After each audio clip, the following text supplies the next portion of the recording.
We have a guest in the studio, and his name is Hassan Kanenji. He is the director of the Horny International Institute for Strategic Studies. Good morning, Hassan. Good morning. Good to have you in the studio. Thank you. Did you know about Omenjo? Actually, I'm just learning this morning.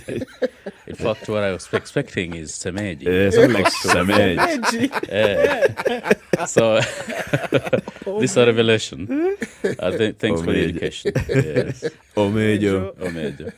We have you in the studio, and we thank you very much for joining us today, because this weekend we commemorate the anniversary of the 14 Riverside Drive terrorist attack that took place on the 15th of January 2019, 15th and 16th. Many people died. People lost their relatives, their loved ones. Businesses were affected. And it was just a dark moment. And we want then to look at what steps have been taken in the country by various actors, security, at the community level, civil society, in addressing violent extremism and also addressing terrorism in the country. So asante sana for joining us. First, let's hear about this Horny International Institute of Strategic Studies. Who are those?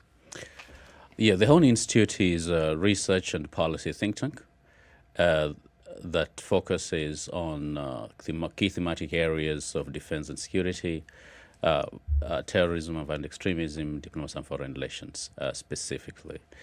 And it works primarily in 13 countries of Greater Horn of Africa region, but by and large, our analysis and research actually covers the entire continent to a large extent, from Tangier to the Cape of Good Hope. But the reason we primarily, first of all, focus on the region, especially 13 countries, is because of the commonalities that exist within this stretch. Now, when it comes to the subject matter of the day, for instance, as we speak, there is a long stretch of terrorist networks from Cabo Delgado in Mozambique to Congo. And so that, of course, is part of the reason that we cover the region we do, but mostly we work with the government agencies, international organizations, regional organizations such as IGAT and African Union, communities, civil societies, as well as the media. And in just last year, because of the nature of the work we do, and I think the credibility of it, we were ranked number 18 as a think tank to watch in the world by the Global Think Tank Index. And so we are proud to say we've been doing fairly a good work, especially in this region. Increasingly, the Horny Institute has also become the most go-to think tank by local and international media, especially on matters on terrorism and extremism, security, defense, and diplomacy. Who consumes your information? The people who consume our information, of course, they're multi-layered. There are a number of levels. The primary consumers of information, of course, are policymakers. Secondary, of course, the research institutions, think tanks, universities. Thirdly, and critically, is the public, because it's very important, number one, to enlighten the public, but also to assist in shaping policy, especially on critical matters that affect communities, affect nations, affect regions, and affect states.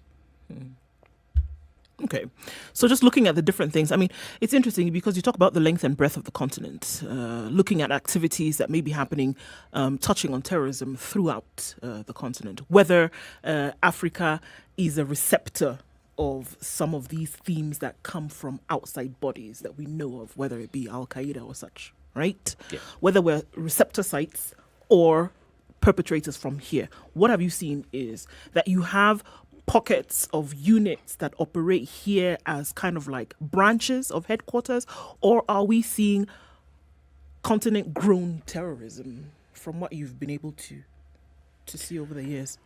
I think initially we were receptors, and what has been existing largely were what I'll call franchises. For instance, they've been Al-Qaeda franchise across the continent. They've been ISIS franchise across the continent, manifesting themselves, of course, in form of groups such as the Al-Shabaab, such as the Boko Haram, Yes. as well as others. Yeah. But increasingly, because of just, I think, the interconnectedness of our region with what I call the primary source of the original terrorism, which is the Middle East, we've also become the source.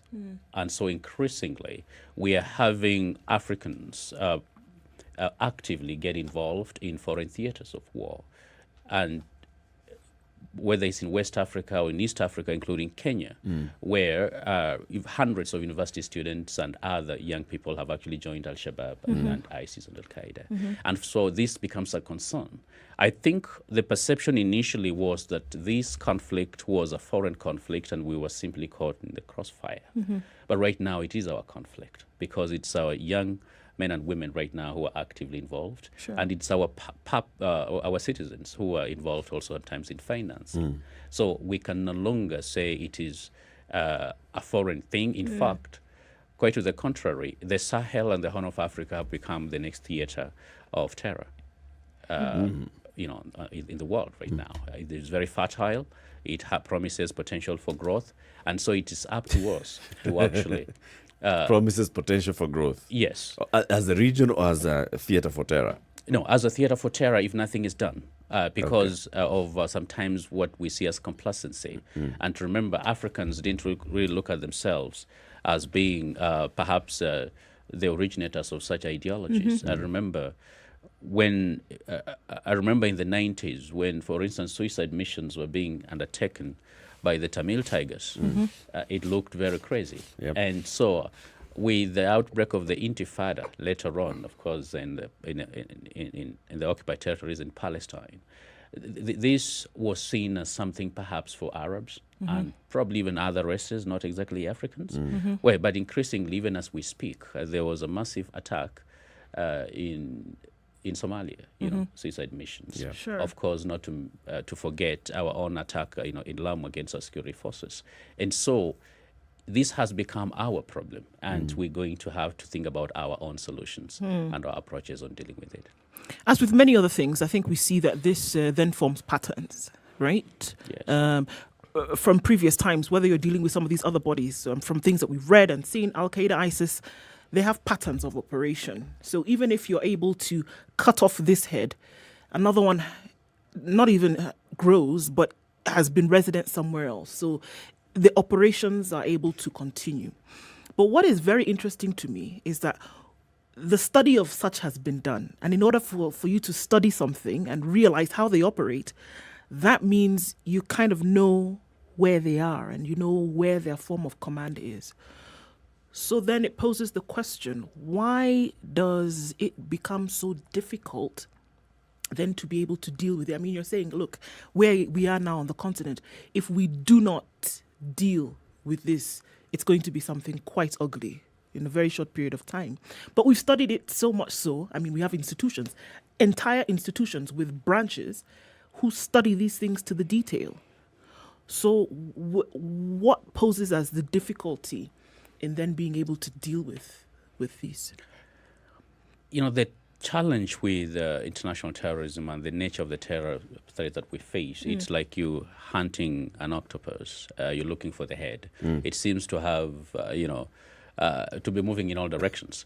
And that is why, while a lot of effort has been done, and in this country in particular, especially in countering violent extremism, I think Kenya is one of actually the most advanced countries when it comes to employing soft power in countering violent extremism.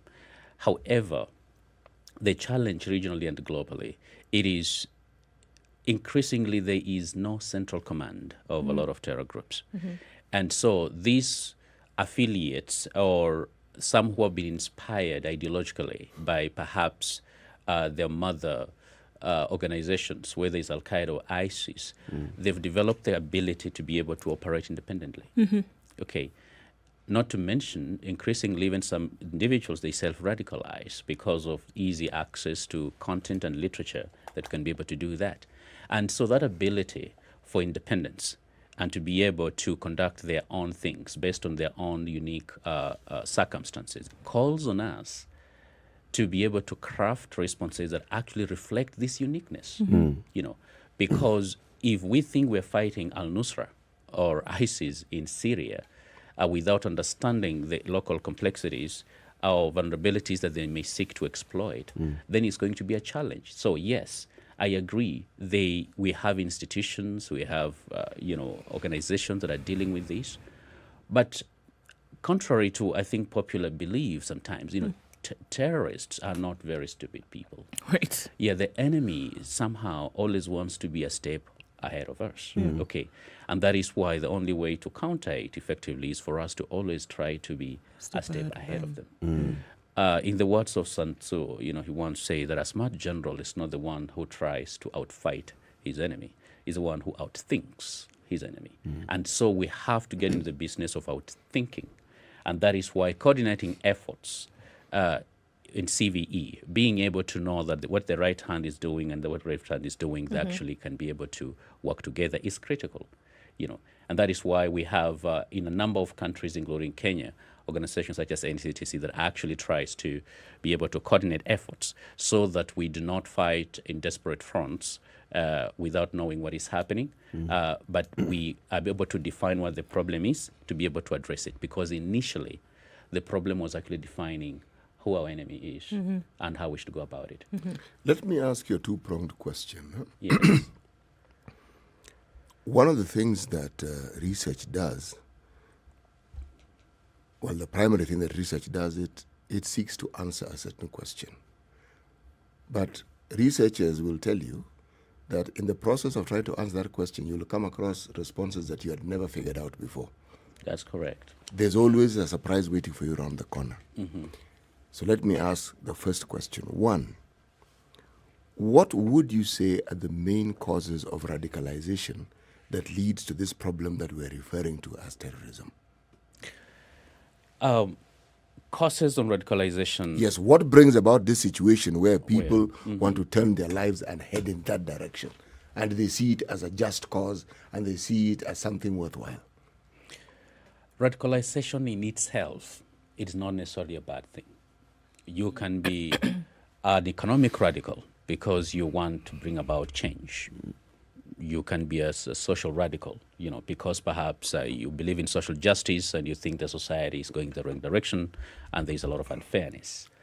You could be a political radical. I think many, and think probably old enough to know this. Most of us on our campus days we were radicals, but somehow we believed that, exactly the comrades were radicals.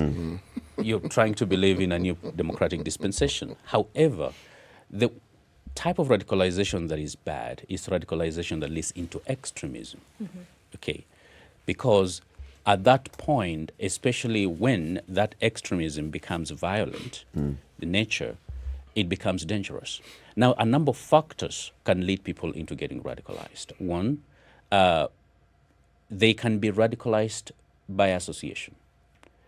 If you are hanging out around a group of people who are holding radical views, especially in this case of terrorism, against states or communities that you think they're not living up to your standards or somehow they're being unjust to you, there's a way in which you're going to find yourself holding very radical or extreme views. Two, there are processes that sometimes lead, such as national or local regional policies, for instance, that may lead to marginalization of persons, alienation of communities. But sometimes increasingly, certain conditions, for instance, poverty, or, so to speak, sometimes international climate, that because of the affective bias that we tend to have with people who actually believe in our, let's say, our faith, or share our faith, or share our race, or share our color, when we think they're being persecuted, somehow we find a way trying to associate ourselves with them. That's the reason it created black, for instance, radical nationalism in the U.S. In the 20s, 30s, 40s, and 50s. If you listen to the speeches of Malcolm X, I think you're going to get that very clearly. And so that's radical.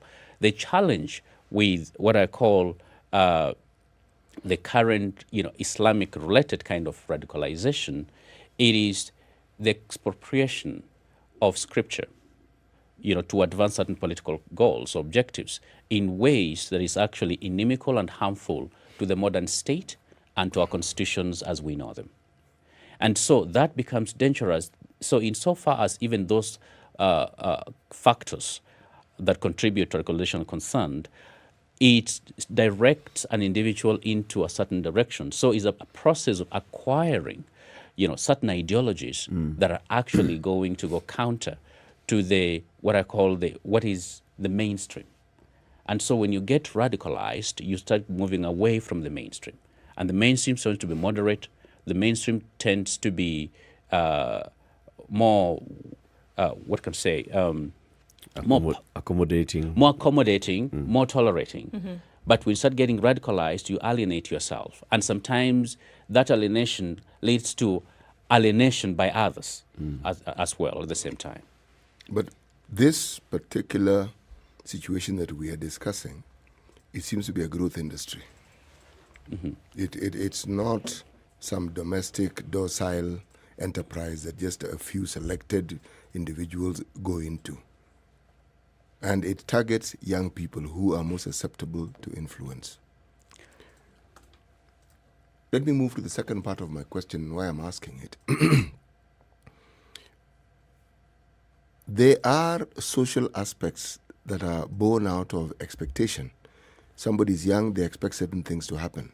Or certain things have happened, and as a result of that, their lives are what they are. And so the element of change that you speak of becomes a catalyzing force, because there is this youthful exuberance that also accompanies conviction that these things that seem difficult can be done, and then a path that can be followed. But there, in my mind, there is a far more nefarious aspect to it, the commercial. People who think in those terms and who bring about this ideology are not necessarily change agents. Not necessarily. There are people who have a far broader outlook toward life, and they understand exactly what the commercial benefits or the benefits themselves can be. Now, the areas in the world where we have seen a growth, as you say, have been areas where people have been disenfranchised. They've probably been at war. They have felt that certain communities have oppressed them more than they have oppressed others. If we look at Kenya and we look at our youth who have been radicalized, it isn't even from one community. No. But the key agent in all these things is young people who don't seem to have anything else to do. Now the question comes. When people are called in, summoned, enticed, is it, in your research, what have you found are the key components to the messaging that these young people are given that entices them to join? Because I don't think they're told, come, blow yourself up, and you will. I don't think that is the message. No. That's true. It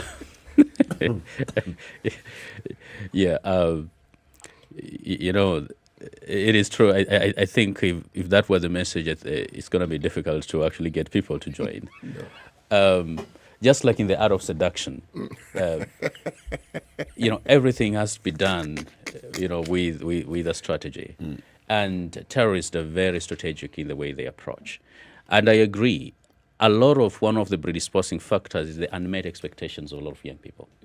Okay. And unmet expectations leads to frustration. I'm sure you're familiar with the frustration-aggression hypothesis, so Sigmund Freud. When people are frustrated, they tend to be aggressive. Now, so you get out of school, you don't have a job. Okay? Perhaps sometimes you walk into an office and someone expects to, you'll pay a bribe, which you don't have. Right. And your family thinks you're too old, you need to get married, you don't even have money. Okay? Your neighbors start laughing at you that you might have gone to school, but, you just become useless. Now, what happens is you look for an answer. Young people tend to look for an answer. And it's a human thing. When there are lots of issues going on around you, you want to look for an answer. The challenge is how terrorists succeed in that is they exploit those vulnerabilities. They simply, because politicians they're going to tell you a lot of things, for instance. You attend forums, they're going to tell you a lot of things. But terrorists simplify solutions to your issues. Number one, they're going to tell you the source of your problems. Yeah. There could be a million of them, but they'll tell you, do you know the reason you are this and this and this way is because of Muga.